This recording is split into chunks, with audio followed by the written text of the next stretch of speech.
The sixth and final day of the Santos Tour Down Under in its 20th year all began and was finishing on a circuit based in downtown Adelaide. 24.5 kilometre laps, a total of 90 kilometres. Two riders in the overall classification, Richie Porte and Daryl Impey, locked together equal on time. Well, everybody trying to find the first breakaway of the day, but it was a very rapid start over the first few laps. But finally, a group of three riders managed to get off the front end of the main field. Owen Logan, Trils Korseth and Laurent Didier. They continued to fight out and dice and get caught and re-caught again as they went up at Montefiore Hill. But there was no sign of Daryl Impey and there was no sign of Richie Porte. The breakaway itself began to implode when it was the rider here, Trils Korseth, who stopped by the side. It was then Logan Owen who took out the 3-second time bonus, but the battle for second place and third place went to Sanchez and Guerrero, both of Team Astana.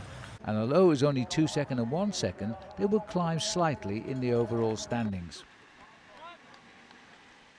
Well, once that sprint point had gone through at the end of lap 8, another breakaway formed at the front end of the main field. This time it was the turn of Ben O'Connor and Logan Owen again. Yes, Logan Owen had never been caught. He'd been joined by Ben O'Connor, who took out the points there on the King of the Mountains. The race for third place was being taken by the Lotto Jumbo rider Martin Vinance. He was applying the pressure on the front end of the peloton, but they weren't going to let anybody else get off the front end of the main field.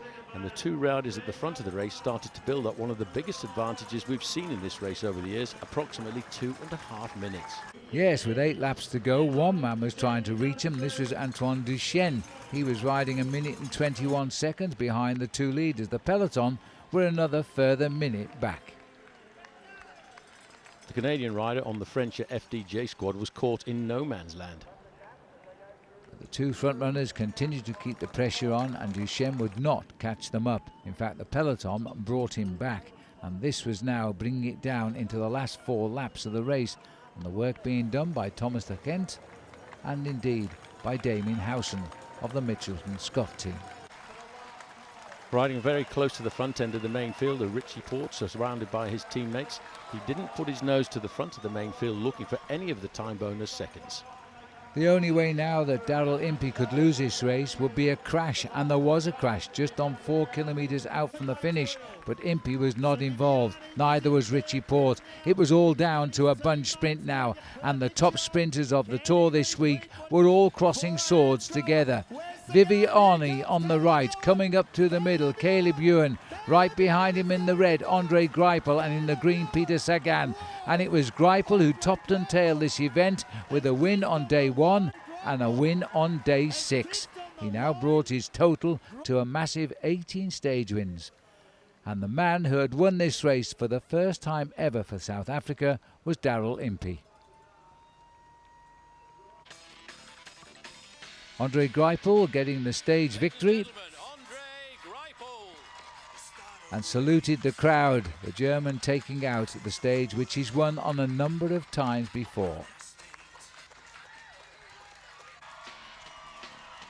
Daryl Impey, though, with a huge applause from the crowd, had become the first South African rider to win this. In the 20 years of this event, Australian riders have won it 12 times.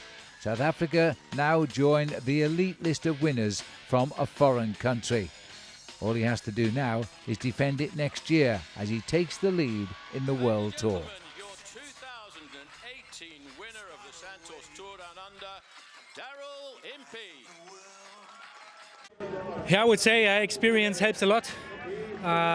When you do 20 laps and you can see every time the final, you always can adapt and try to speak with your teammates and make it possible, and that's what we did. We didn't want to make a full lead out, we just wanted to keep the position, and it worked out perfectly.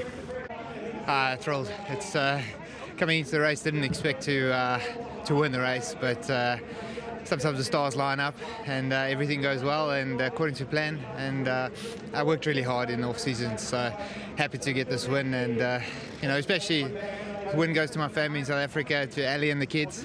Sacrificed a lot to get me here today, so I'd like to dedicate the win to them.